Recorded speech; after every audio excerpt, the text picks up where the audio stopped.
Өнөөдөр төрийн ордонд ерөнхийлөгчийн явдаар морин хуурын үүсэл хөгжил өв соёл сэдвүүд эрдэм шинжилгээний хурал боллоо.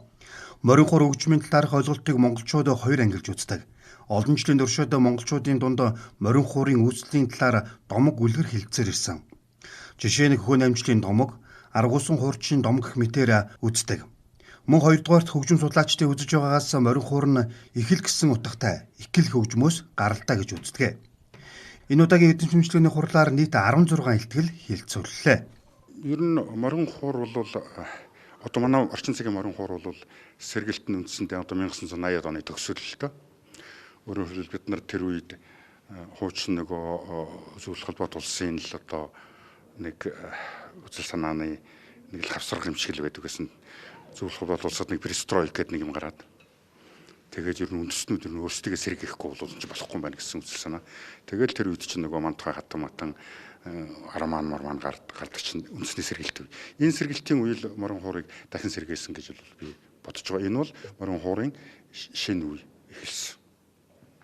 Ягаад морин хуурыг сэргээх шаардлага мэрэгжилт нь бидний энэ донд гарсан гэхдээ зэрэг өөрөө язгуурын монголчуудын оюун санааг тээж явах бүхий л боломж нь морин хуурт байгаа учраас тэр язгуур зүйлийн сэргээх юм бол дээшээ үндэслээд тэгээд цэцэглээд ургаад үр шимийг хүртэж болох юм байна гэсэн тэр язгуур талаас. За тэгвэл Английн одоо эрдэмтэд, за Шведийн эрдэмтэд эдгээр бол 1942 оны үед гаргасан одоо ном бүтээлдээ бол морин хуурыг бол хялгасан. Хил хуур гэдгээ гэж.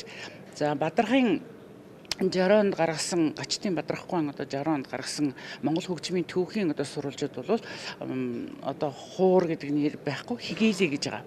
Хигээлээ бол бас нэгэн зүйлийн хуур юм аа. Энэ хуураар бол монголчууд одоо хөгжимдгөө. Тэгэхээр ер нь эрт дээрээс 13 дугаар зууны сурвалж хүртэл бол морин хуурыг бол хил хуур гэж нэрлэж байгаа. Хил гэдэг нь бол хялгас гэдэг үгийн одоо язгуураас үүссэн.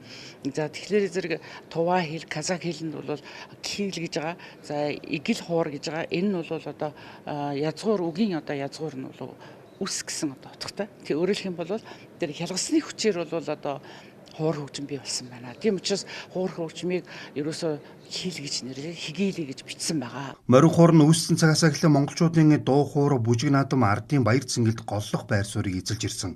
Монгол ардын уртын дуу үлгэр туйл, ардын бие биелэгийг морин хуургаар төсөөлхийн аргагүй байдаг. Иймд Монгол үндэсний хөгжмийн зэмсэг морин хуурыг уламжлан хөгжүүлэхэд төр засгаас анхаарч Монгол Улсын ерөнхийлөгчийн 2002 оны 8 дугаар сарын 27-ны өдрийн 183 дугаар зарилгаар морин хуурыг үндэсний хөгжмийн зэмсэг болохыг зарлаж, улмаар 2008 оны 11 дугаар сард уламжлалт морин хуур хөгжмийн урлаг нь ЮНЕСКОгийн хүн төрөлхтний соёлын бие тус өвийн төлөөллийн жагсаалтанд бүртгэгдсэн байдаг. Одоо Америкийн нэгдсэн улсад морин хуур маш хүчтэй хөгжиж байгаа. Сүүлийн одоо 8 жилийн дотор Америкийн нэгдсэн улсад Хойд Америкийн морин хуурын холбоо гэж байгуулагдаад морин хуурын 3 удаагийн морин хуурын олон улсын наадмыг зохион байгуулсан байж байгаа. Хамгийн ихний наадмыг Америкийн нэгдсэн улсын Ann Arbor гэж Мичиган мужийн Ann Arborт зохион байгуулагдсан бол хоёр дахь морин хуурын наадам Сан Францискотын Берклийн сургууль дээр зохион байгуулагдсан байгаа. Гурав наадам маань Америкийн нэгдсэн улсын нийслэл Вашингтон DC хотод зохион байгуулагдсан байгаа. Тэгээд ер нь бол өдөрт Америкийн нэгдсэн улсад 200-300 хүүхэд морин хуураар хичээлдэг. Морин хуурын багш нар маш олон болсон байгаа. Морин хуурын төлөө төрөөд морин хуурын төлөө өгдөг юм нэг өвгөн. Энэ жил би 80 гартай. Хүн хэлж та одоо жараа хаштай шиг ямар учраас одоо та одоо телевизээр асууж үтлэхгүй байна. Би нэгэн бол Чингисийн үдтэй. Хоёрдан бол морин хуур. Морин хуур байсан чаг чи болог би ердөө өгөхгүй.